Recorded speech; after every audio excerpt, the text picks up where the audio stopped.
What's the meaning of Central African Republic?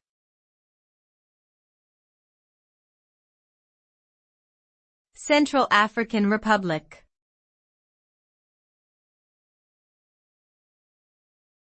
Central African Republic.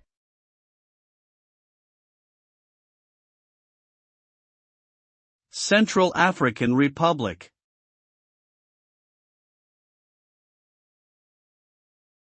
Central African Republic.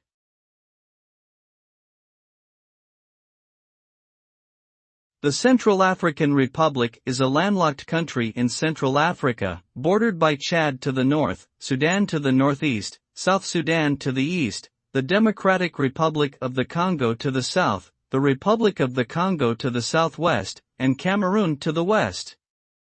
The country has a population of approximately 4.7 million people and covers an area of about 620,000 square kilometers. The capital city is Bangui, and French is the official language. The economy is primarily based on agriculture, with diamonds and gold also being major exports.